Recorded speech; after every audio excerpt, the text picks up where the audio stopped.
Hey guys, welcome back to my YouTube channel. It's your girl Evilicious. Today guys,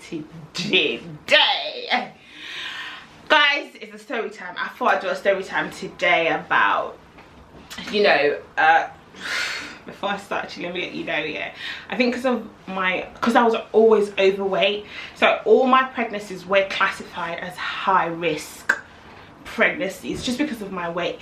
So most times I had to be on blood thinners and regular checks just, you know, to see that me and the baby are safe and healthy. However, today's story time is going to be about baby number 2. This is going to be about my second pregnancy experience with my daughter, my one and only princess. So let's get right into it. So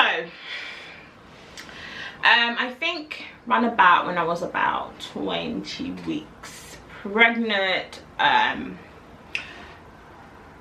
got diagnosed with placenta previa.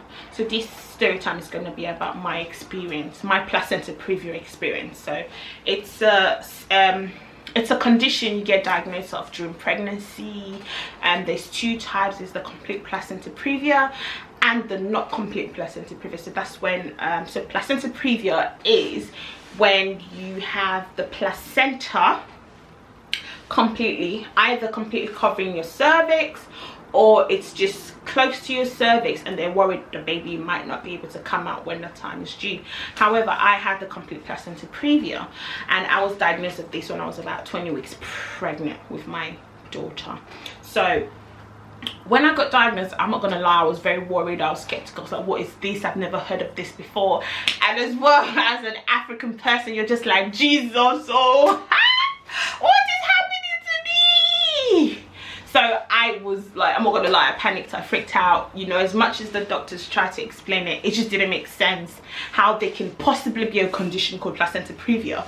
So, you know, with my first, it was a normal pregnancy, everything was fine. I never had no worry, no concern. So I thought in my head the second is gonna go right the same, because I planned her. It was gonna go right exactly to, you know, the same healthy pregnancy, no stress, no worry. But that was not God's plan. God wanted me to learn and be an example to someone out there. So when I got diagnosed, I actually went on YouTube. I actually didn't see no one of ethnic minority talking about their placenta previa experience. So I was thinking, is it just me? I might just one in, you know. So I was quite worried. I was thinking, oh my God, like, what is going on? I've never heard of this condition. I've never heard anyone speak about it. So it was a really troubling time for me, and especially you're pregnant as well. So it was very worrying, and all I did was pray and actually trying to seek knowledge and understand what is this, what moving forward, how can I help myself and, you know, have a healthier pregnancy. So at 20 weeks, like I said before, I was diagnosed with placenta previa, which means that the placenta is completely covering my cervix. And at the beginning of my pregnancy, so I had symptoms like, you know, bleeding, irregular bleeding. I had regular bleeding. I had clots, quite a lot of clots coming out of my down there at the beginning. But every time I went to go to check to see what's going on, the baby's heartbeat is fine, everything was fine. So it was quite a worrying first trimester, and I was always in and out of hospital because I had really bad when it comes to pregnancy, I get really bad anxiety. I get really bad anxiety. And I just wanted to say quickly, guys, those of you who are pregnant during this pandemic, who have given birth, like, thank God for your life, because it's a lot, just, you know, have been in a pandemic alone, considering being pregnant and all, like, it's very difficult. Anyways, when I'm pregnant, I normally have like really bad anxiety, so every time I get like blood clots or anything, I'm always like quick to the hospital. So during the first trimester, I noticed irregular bleeding, clots sometimes, and I just didn't know what was going on. But I just, you know what, I had faith and I trusted, and I said my baby's gonna be fine. I kept an eye out for whenever I bled, I went straight to the hospital, or whenever I felt like I didn't feel my baby move, I went straight to the hospital. So at 20 weeks, I got diagnosed with placenta previa. So that then explained why I kept having the bleeding and the clots. So So they said to me, even though we're going to monitor you and you need to be on bed rest, you can't do too much, you can't do heavy lifting, you can't really do a lot, you just need to be on bed rest, because if that placenta, because it's covering, is just sitting on top of your cervix, so if anything triggers that blood or the placenta to try and force itself out, it could be really life-threatening. So at 20 weeks they said to me, it's completely covering it at the moment, we're going to keep an eye on you, we're going to have regular scans to see if it moves, because obviously sometimes it does move, and because you're just 20 weeks, your uterus is still getting bigger, the baby's growing, so obviously there are chances that it could move. So the minute I heard that, I started praying. I was like, God, please, I've never had a C-section before, I've never had a cesarean, God. I was scared, and I think I didn't want to believe that, you know what, this is happening to me, and on top I'm pregnant as well, and I just thought, you know what, this is not me, it's not happening to me. And I was in denial. I was in denial, and I didn't really understand what could be the risk and what could be the complication, how I didn't fully understand, like, if I wasn't in hospital, what could be the really risk onto it. Obviously I experienced it towards the end of my pregnancy. So I went home, just kept an eye on everything. I was on bed rest, I was off work for a long time because I couldn't work. I was off work. So when I went back at 23 weeks to check, they said to me, you know what, so I had to have the internal scan. Normally they do the scan where they put the thing on your belly and then you see the baby and everything. So I had to do an internal scan just to see if that's move, or just to see a clearer picture of it. And at 23 weeks it didn't move, and I still had ongoing symptoms, you know, like maybe sometimes belly pain and irregular bleed, like just constantly bleeding. And I mean, when I mean bleeding, like you're having clots, big clots. Like one time I was even in the toilet and I had a massive clot just come out on me like that. So it was literally that it was that scary. It was a scary time for me. So at 23 weeks I went back from the scan and it didn't move. It was completely still covering my cervix, and I got scheduling for another scan. I think that was about I think about the 30 weeks scan.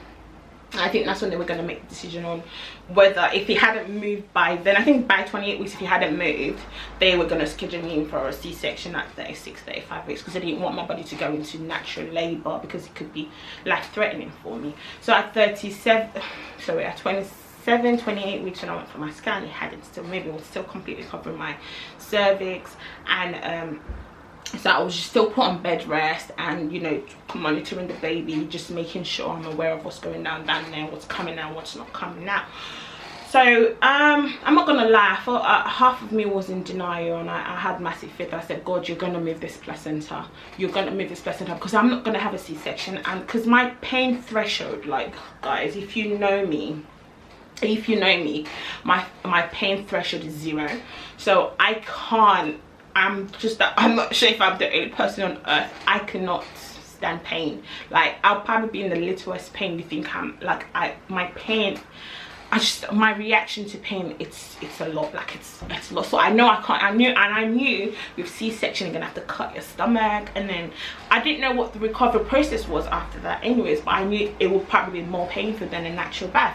So at 28 weeks, at 28 weeks, and when they said it hadn't moved, they said to me they're going to schedule me for a C-section for 36 weeks, so my body does not go into natural labor, or I don't bleed, just start bleeding. So I was like, all right, cool. I went home and I was still praying. I was like, God, this is going to move, this is going to move, this is going to move. So I think around about 35 weeks pregnant, I went into hospital because I kept having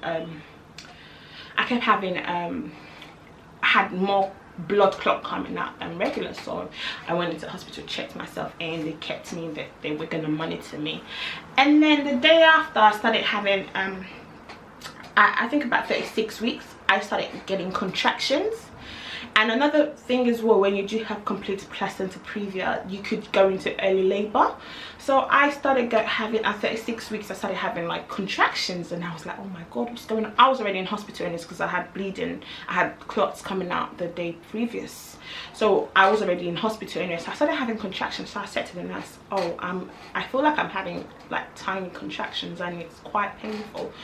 And it was like, oh yeah, we'll monitor you, we'll keep an eye on you and everything. So I just thought, you know what, it's not, I could still manage it. It was still manageable.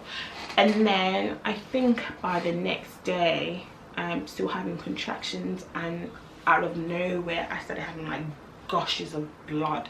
Like when I mean gushes, like it was a very scary thing. It was a scary process at that time. I had gushes of blood coming now, and I had to be rushed into the emergency to have an emergency C-section, because I think my C-section was scheduled a week after that.